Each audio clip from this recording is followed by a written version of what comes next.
राम मंदिर के नींव निर्माण में अब तक 18 lakh cubic feet engineer fill का इस्तेमाल, 70 लाख क्यूबिक फीट की नींव भरने में 44.5 लाख क्यूबिक फीट मसाला लगेगा। राम मंदिर निर्माण समिति ने तय की नींव और प्लिंथ को भरने की समय सीमा, किस जगह कौन सा पत्थर लगेगा, किस सामग्री का होगा इस्तेमाल, सब कुछ हुआ तय। अयोध्या में राम मंदिर निर्माण का काम देश के विख्यात तकनीकी विशेषज्ञों की निगरानी में चल रहा है। अब तक नींव की 20 लेयर भरी जा चुकी है। उत्खनन क्षेत्र को 44 परतों में इंजीनियर फिल यानी विशेष प्रकार के मसालों से तैयार मटेरियल से भरा जाना है। नींव भरने में अब तक 18 lakh cubic feet engineer fill का इस्तेमाल हो चुका है। इस विशेष प्रकार के मसाले का निर्माण राम जन्मभूमि परिसर में ही बैचिंग प्लांट लगाकर किया जा रहा है। नींव के लिए लगभग 70 लाख क्यूबिक फीट की खुदाई की गई है। इसकी भराई में कुल 44.5 lakh cubic feet engineer fill लगेगा। 50 फीट गहरे गड्ढे को भरने के बाद बाकी बचे स्थान को उच्च स्तर की मिट्टी और मसालों से भरा जाएगा। मंदिर की नींव के साथ ही प्लिंथ भरने और फिर गर्भगृह के निर्माण की कार्य योजना तैयार है।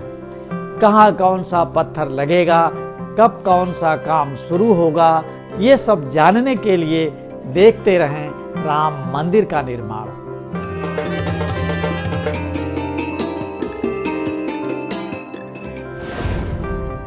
बर्फ से मजबूत की जा रही राम मंदिर की नींव।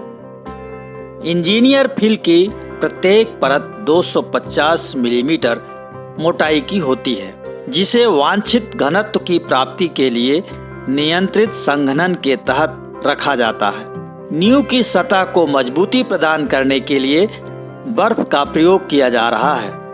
नींव की सतह पर बर्फ या ठंडा पानी डाला जाता है। इसके बाद रोलर चलने से कंक्रीट युक्त सतह अत्यंत ठोस हो जाती है। यह तभी किया जाता है जब तापमान 30 डिग्री सेल्सियस से अधिक रहता है। ठंडे पानी के लिए परिसर में ही चिलिंग पॉइंट लगाया गया है, जो 6 डिग्री सेल्सियस तक ठंडा पानी देता है। IIT चेन्नई की देखरेख में क्वालिटी कंट्रोल किया जा रहा है। विशेषज्ञों का कहना है कि तापमान ज़्यादा होने पर कंक्रीट की संरचना में दरार आने का खतरा रहता है। नींव में उपयोग हो रहे मटेरियल की मिक्सिंग में भी ठंडे पानी का प्रयोग किया जा रहा है। 15 सितंबर तक इंजीनियर फिल पूरा करने का लक्ष्य। इंजीनियर फिल के काम को 15 सितंबर 2021 तक खत्म करने का लक्ष्य रखा गया है। समय से काम पूरा करने के लिए मेसर्स L&T ने 3 benching plant, 15 dumper, 4 vibro roller आदि तैनात किए हैं। अलग अलग शिफ्टों में 24 घंटे काम चल रहा है। इंजीनियर फिल का डिजाइन मिश्रण IIT मद्रास, CBRI रुड़की के विशेषज्ञों और IIT दिल्ली के डॉक्टर B भट्टाचार्य द्वारा किया जा रहा है। इंजीनियर फिल के मसाले में विशेष रोड़ी और रेत का उपयोग किया जा रहा है, जिसे कबराई, महोबा और मध्य प्रदेश के छतरपुर से मंगाया जा रहा है। फ्लाई ऐश की NTPC ऊंचाहार से आपूर्ति हो रही लार्सन एंड टोब्रो की इंजीनियरिंग टीम राम मंदिर निर्माण कार्य में तकनीकी और गुणवत्ता पर विशेष ध्यान दे रही है। टाटा कंसल्टिंग इंजीनियर और ट्रस्ट के पर्यवेक्षक गुणवत्ता की चेकिंग स्थानीय प्रयोगशाला में भी करते हैं। मकराना के सफेद मार्बल की होगी गर्भगृह की चौखट। नींव निर्माण के साथ ही आगे की कार्य योजना भी तैयार कर ली गई है। राम मंदिर निर्माण समिति की बैठक में मंदिर निर्माण की समय सीमा निर्धारित करने के साथ ही मंदिर में लगने वाले पत्थरों और अन्य सामग्रियों की गुणवत्ता तय कर ली गई है। मंदिर के गर्भगृह, परकोटा निर्माण और दीवार बनाने में मुख्यतः 4 तरह के पत्थरों का उपयोग होगा।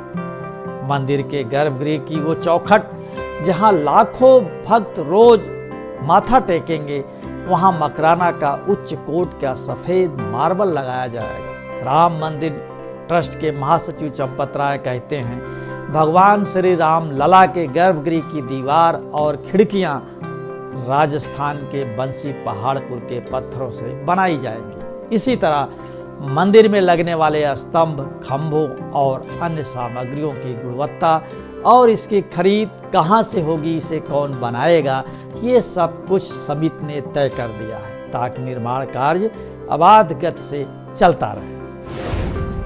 अक्टूबर 2021 तक 16 फीट ऊंची बेस प्लिंथ भरने की योजना। 44 लेयर में नींव भरने के बाद 50 फीट गहरा गड्ढा लगभग जमीन की सतह पर आ जाएगा। इसके बाद एक लेयर राख और उच्च गुणवत्ता की मिट्टी विशेष प्रकार से तैयार मसालों से भरी जाएगी। फिर मंदिर की कुर्सी यानी बेस प्लिंथ का निर्माण कार्य शुरू होगा। मंदिर समिति और निर्माण कार्य में जुटे इंजीनियरों के अनुसार बेस प्लिंथ करीब 16 फीट ऊंची होगी। इसके निर्माण में मिर्जापुर के ठोस रेड स्टोन का उपयोग होगा। अक्टूबर 2021 तक लाल पत्थरों से नींव की प्लिंथ तैयार कर लेने का लक्ष्य रखा गया है। मिर्जापुर से आने वाले लाल पत्थरों को निर्धारित मापदंड में लाने और लगाने का काम मिर्जापुर की ही कंपनी को दिया गया है। कंपनी ही तय साइज के पत्थर को प्लिंथ में बिछाने का भी काम करेगी। इससे काम में और तेजी आएगी। नवंबर 2021 में शुरू होगा ग्रेनाइट पत्थर लगाने का काम। मंदिर के आर्किटेक्ट आशीष सोनपुरा के अनुसार नींव को सीलन से बचाने के लिए ललितपुर के सख्त ग्रेनाइट पत्थर लगाए जाएंगे। यह नींव को पानी के रिसाव से सुरक्षित रखेंगे। सोनपुरा के अनुसार प्लिंथ के चारों ओर 3 लेयर में लाल ग्रेनाइट की परत बिछाई जाएगी। इसे विशेष प्रकार के मसालों से जोड़ा जाएगा। नींव की यह प्लिंथ या कुर्सी जमीन से कुछ ऊपर होगी। इसी प्लिंथ के ऊपर 3 मंजिला 161 फुट ऊंची शिखर मंदिर का निर्माण होगा। राम मंदिर ट्रस्ट के सदस्य डॉक्टर अनिल मिश्रा के अनुसार मंदिर में नवंबर 2021 तक ग्रेनाइट पत्थर लगाने का काम शुरू हो जाएगा। मंदिर समिति का आकलन है कि परकोटा निर्माण में 3,10,000 घन फुट और बेस प्लिंथ के निर्माण में 4 लाख घन फुट पत्थर का इस्तेमाल होगा। इसके अलावा पहले से तराशा गया करीब 1 लाख घन फुट पत्थर रखा हुआ है।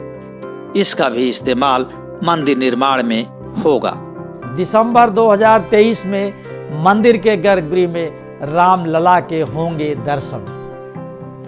श्री राम जन्मभूमि तीर्थ क्षेत्र ट्रस्ट के महासचिव चंपत राय कहते हैं कि मंदिर निर्माण समिति की योजना मंदिर को समय सीमा से 1 साल पहले ही भक्तों के लिए खोल देने की है। दिसंबर 2023 तक अस्थायी मंदिर से हटकर भगवान श्री रामलला अस्थायी मंदिर के गर्भगृह में विराजमान हो जाएंगे। इसके बाद भी ऊपर की मंजिलों का निर्माण कार्य चलता रहेगा। इस तरह संपूर्ण राम मंदिर 2022 तक विकसित हो जाएगा। रामलला परिसर अधिक से अधिक पेड़ों से आच्छादित होगा ताकि मंदिर के आसपास प्राकृतिक वातावरण हो। पूरा परिसर सुरक्षा की दृष्टि से अति महत्वपूर्ण होगा।